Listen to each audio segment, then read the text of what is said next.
శ్రీనగర్ ఉద్రిక్త వాతావరణం మళ్లీ రిపీట్ అవుతూనే ఉంది. అయితే శ్రీనగర్లో అల్లర్లు కొనసాగుతున్న ఆందోళనకారులు మళ్లీ పోలీసులపైకి రాళ్లు రువ్వే ప్రయత్నం చేస్తూ ఉన్నారు. మరింత సమాచారం మా కరెస్పాండెంట్ రామకృష్ణ అడిగి తెలుసుకుందాం. రామకృష్ణ చెప్పండి. శ్రీనగర్ లో అల్లర్లు మళ్లీ చెలరేగాయి. కొద్ది రోజుల క్రితమే అల్లర్లు చెలరేగి కొంత ప్రశాంత వాతావరణం అనుకున్నప్పటికీ కూడా మళ్ళీ ఈ రోజు స్కూల్స్ అన్ని ఓపెన్ చేయడం జరిగింది. మరి ఓపెన్ చేసిన నేపథ్యంలో మళ్ళీ ఆందోళనకారులు రాళ్లు రువ్వడం పోలీసుల మీద, పోలీసులకు ఆందోళనకారులకు మధ్య ఉధృతంగా ఇది జరుగుతుంది. మరి ఈ నేపథ్యంలో ఇక్కడ పరిస్థితిని కేంద్రం చాలా తీవ్రంగా పరిగణిస్తుంది. కేంద్ర హోంశాఖ మంత్రి రాజ్నాథ్ సింగ్ తాజా పరిస్థితి మీద కూడా ముఖ్యమంత్రితో మాట్లాడుతున్నారు. అలాగే ఇదే పరిస్థితి కానీ కొనసాగినట్టుగైతే ఇక్కడ రాష్ట్రపతి పాలన పెట్టేందుకు కూడా వెనకాడబోమని చెప్పేసి ఇక్కడ సీఎం కూడా హెచ్చరిస్తున్నారు. మరి ఏది ఏమైనా సరే ఈ పరిస్థితి నుంచి బయటపడేందుకు కాశ్మీర్ ప్రభుత్వం ముందుగా అక్కడ ఆందోళనకారులను కట్టడి చేయాల్సిన అవసరం ఉంది. మరి ఆందోళనకారులు పోలీసుల మీద రాళ్లు రువ్వడం ఇదే పరిస్థితి కొనసాగితే అక్కడ జనజీవనం స్తంభించడంతో పాటు అటు పిల్లలకి స్కూల్స్ ఇబ్బంది, దాంతో పాటు ఇక టూరిజం మీద కూడా తీవ్రమైన ప్రభావం చూపించడంతో కేంద్రం ఈ అంశాన్ని చాలా సీరియస్ గా తీసుకొని త్వరగా సార్ట్అవుట్ చేయాలని చెప్పి కూడా భావిస్తుంది. ఇప్పటికే రాష్ట్ర ముఖ్యమంత్రి ముఫ్తీ మహమ్మద్ తో ప్రధానమంత్రి మోడీ కూడా మాట్లాడినట్లు సమాచారం.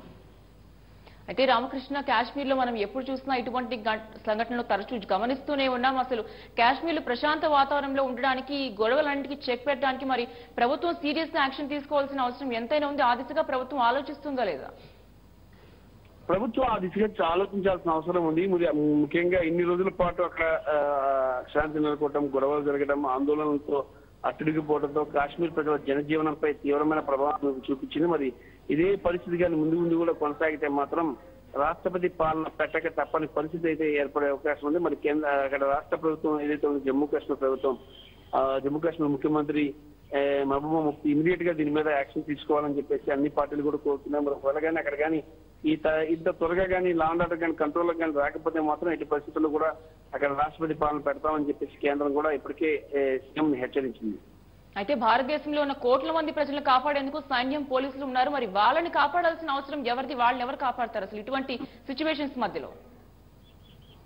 అయితే కేంద్రమే చొరవ తీసుకొని ఇక్కడ పరిస్థితిని చక్కదిద్దాల్సిన పరిస్థితి అయితే ఉంది. మరి కేంద్రం ఈ అంశంలో చాలా తీవ్రంగా ప్రయత్నం చేస్తుంది. మరి అక్కడ పరిస్థితిని చూసి ఏ విధంగా అక్కడ పరిస్థితిని సద్దుమణిగేలా చేయాలా అనేది కూడా ప్రయత్నం చేస్తుంది. మరి అయితే అక్కడ ప్రభుత్వం ఉంది కాబట్టి ఆ ప్రభుత్వం అక్కడ పరిస్థితిని, లా అండ్ ఆర్డర్ ని టోటల్ గా కంట్రోల్ చేయాల్సిన బాధ్యత అక్కడ రాష్ట్ర ప్రభుత్వం మీద ఉంది. మరి రాష్ట్ర ప్రభుత్వం కంట్రోల్ లేని పరిస్థితుల్లో అప్పుడు కేంద్రం అక్కడ రాష్ట్రపతి పాలన పెట్టడం ద్వారా అక్కడ సమస్యను పరిష్కరించవచ్చు.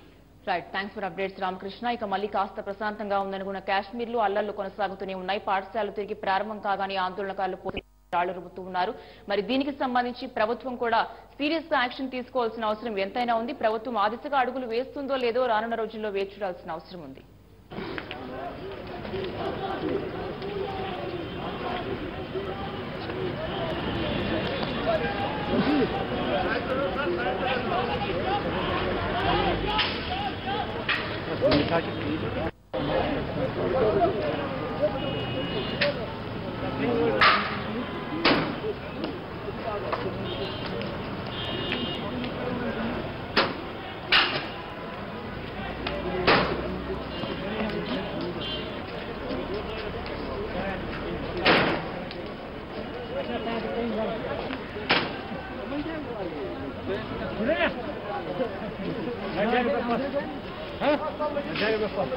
हाँ, पास के वह